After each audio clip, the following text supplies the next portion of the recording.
నమస్తే. మేడారంకి TSRTC special buses వేసిన నేపథ్యంలో హైదరాబాద్లో ఏదైతే తిరిగే లోకల్ బస్సెస్ ఉంటాయో 2850 బస్సెస్ హైదరాబాద్లో తిరుగుతాయన్నమాట. ఏవైతే 2850 బస్సులకు గాను అందులో నుంచి 2000 బస్సులు ఇటు 21, 22, 23, 24 తారీఖు అంటే మేడారం జాతర సందర్భంగా ఆ స్పెషల్ బస్సెస్ ఏవైతే ఉన్నాయో ఈ హైదరాబాద్ సిటీ బస్సెస్ నుంచి తీసుకొని అండ్ అక్కడ పంపించే యోచనలో టీఎస్ఆర్టీసీ ఉంది.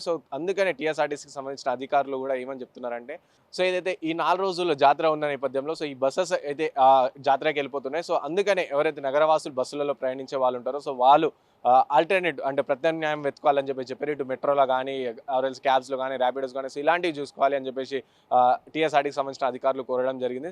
అలాగే అంటే 4 రోజులు ఏదైతే బస్సెస్ హైదరాబాద్ లోకల్ బస్సెస్ ఉన్నాయో అవన్నీ జాతరకు వెళ్ళేటప్పుడు ఈ ఆటోస్ కానీ వాళ్ళు ఎవరైనా సరే ఎక్కువగా ఛార్జ్ చేస్తే వాళ్ళపైన కంపల్సరీ కఠిన చర్యలు తీసుకుంటామని చెప్పేసి కూడా ఆర్టీసీ అధికారులు చెప్పడం జరిగింది.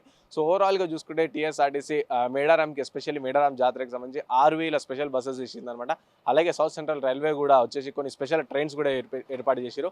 ఈ బస్సెస్ ఏవైతున్నాయో 6000 బస్సెస్ ఇవి అందులో 6000 నుంచి 2000 బస్సెస్ మన సిటీ లోకల్ బస్సెస్ తీసుకున్నారనమాట. మిగతా బస్సు ఏవైతే 4000 బస్సెస్ ఉన్నాయో కొన్ని ఏరియాస్ కొన్ని డిపోస్ నుంచి కొన్ని బస్సెస్ తీసుకున్నారనమాట.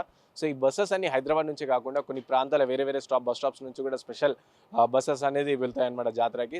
ఈ 4 రోజులు 21, 22, 23, 24 తారీఖు ఏవైతున్నాయో 4 రోజులు ప్రయాణికులకు చాలా ఇబ్బంది కలుగుతుంది. ఎందుకంటే హైదరాబాద్లో చాలా వరకు బస్సెస్లో ప్రయాణించే ప్రయాణికులు ఉంటారు నేపథ్యంలో వాళ్ళకి ఇబ్బంది కలుగుతుంది. అందుకని మీరు అడ్వాన్స్గానే కొంచెం ప్రత్యామ్నాయం చూసుకోవాలని చెప్పేసి ఆర్టీసీ అధికారులు కోరడం జరిగింది. చూడాలి అనమాట, అంటే జాతర ఏ విధంగా సాగుతుంది అని చెప్పేసి. ఇది ఆర్టీసీకి సంబంధించిన అప్డేట్. వీడియో జర్నలిస్ట్ తేజాతో రాణా ప్రతాప్, హైదరాబాద్.